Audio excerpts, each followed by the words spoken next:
Enzo Recto, kalaban ang katiwalian at kasinungalingan, kakampi sa katotohanan at kabutihan.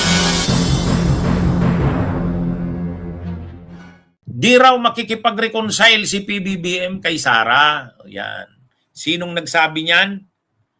Ang nagsabi niyan ay si Muntulpo. Sabi ni Muntulpo, kapatid ito ni Rapi Tulfo sa ni Erwin Tulfo.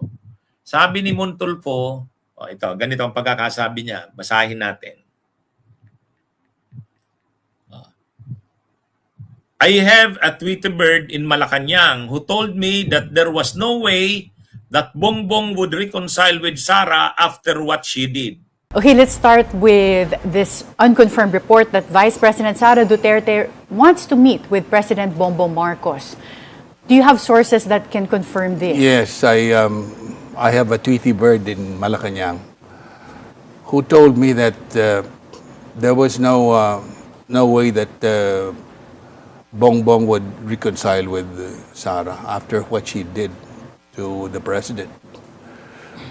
Of course, kasi tinanong, alam mo kung bakit how that news came about? Oo, natanong po si Yusek Claire Castro and she said na open daw si PBBM Open, syempre. to a dialogue. Well, tinan mo yung kanyang vague yung statement niya, open.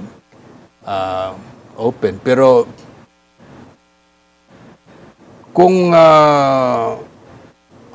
akong tatanungin mo, based on what I learned from what the Tweety bird told me, ayaw ni BBM. Malabo po ang reconciliation. Malabo. At saka, isa rin yung, kaya hindi ko maintindihan saan galing yung report na yun dahil si Sara is too proud to reconcile. So wala rin po sa personality ni VP Sara. Wala sa personality ni Sara yan eh. O kaya, meron siguro nag-invento ng istorya. Ayun, kumalat. Alam mo naman si social media ngayon eh. Marami ng mga fake news.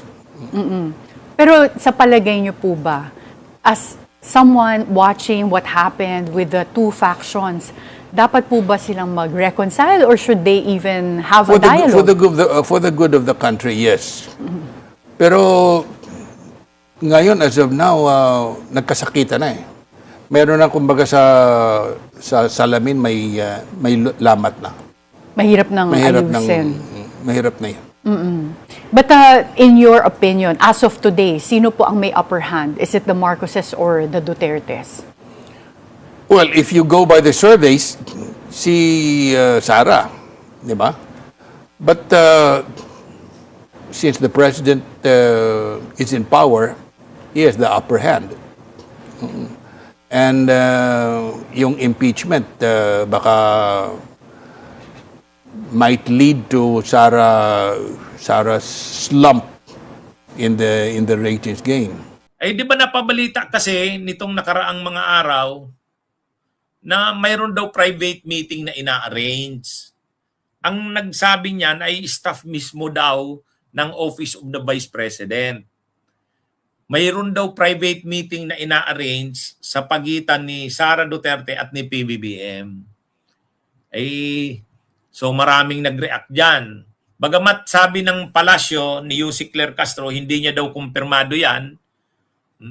Pero ito na ngayon, si Erwin Tulfo, si Muntulfo sa kanyang kolong o post sa social media, ang sabi niya, hindi, mayroon daw siyang Tweety bird sa Malacanang na nagsabi na wala, hindi makikipag-reconcile si PBBM kay Sara Duterte.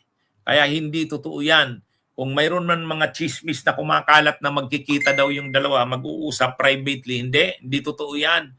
Kasi sabi ni Muntulfo, ang sabi ng sa kanyang reliable source na taga Malacanang mismo, hindi makikipag-reconcile si Pangulong Marcos kay Sara.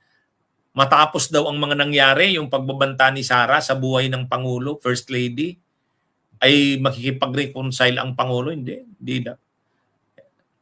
Sa totoo lang, nang kumalat yung balita na yan na makikipag-meeting si PBBM daw kay Sara, bagamat hindi yan kumpirmado, pero hindi gusto ng mga supporters ni PBBM yan.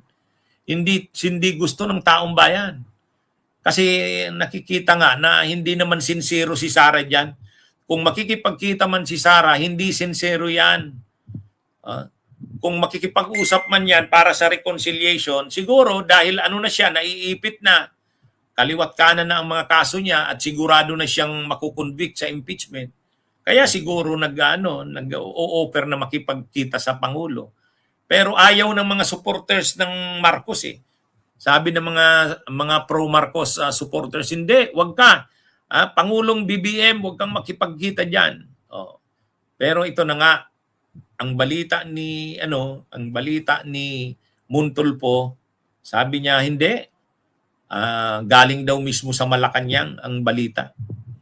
May Tweety Bird siya na nagpaabot, hindi makikipagkita si PBBM kay Sara. Hindi makikipag-reconcile sa grabing mga sinabi ni Sara at mga ginawa laban sa kanya, laban sa pamilya ng laban sa first family, tapos makikipag-reconcile ka. Yun, hindi daw. Kaya yung mga sasabi na parang magkakaroon na ng pag-aayos ang unity team, parang babalik yung unity team, hindi, wala daw yun. Galing mismo yan kay Montulfo. Sabi niya, galing din yan sa kanyang reliable source. Pero sa tingin din talaga natin, hindi naman. Masyado ng malalim ang niyan. Malalim ng masyado ang away ng Duterte at Marcos. At saka grabe na ang ginawa nila Sara. Yung mga pagbabanta sa buhay ng Pangulo, ng First Lady, yung mga ginagawa ng mga DDS na pambabastos kay Pangulong Marcos, yung mga bangag-bangag, yun? Hindi na yan. Irreconcilable na yan. Hindi na yan makikipag-reconcile sa totoo lang. Kaya nga natatawa ako nung lumabas yung balita na yun eh. Kumakalat yun. Sino namang nagkalat nun? Sino naman ang maniniwala na ang si Pangulong Marcos makikipagkita kay Sara? Sa ngayon pa na masyado ng malalim ang lamat ng away ng Duterte at Marcos, wala na yan. Irreconcilable na yan. Lahat na naghahanda na sa 2028. Ang Pangulong Marcos, sabi niya, mag-i-endorse siya ng kandidato. Siyempre, ang i-endorse niya, laban kay Sara yan. Kaya, itong sinasabing ito ni Montulfo, na wala naman, hindi naman daw magkakaroon ng reconciliation. Agree tayo dyan. Hindi talaga yan mangyayari. Okay, mga kabunyog, mga kabayan, magandang araw sa inyong lahat. Mabuhay po tayo. Bunyog, halikan na kasama ka. Bunyog, kapag buklod ay may pag-asa. Luzon, Visayas, Mindanao, isa ang pananaw. Sa bagong Pilipinas ang bunyog isisigaw. Bunyog.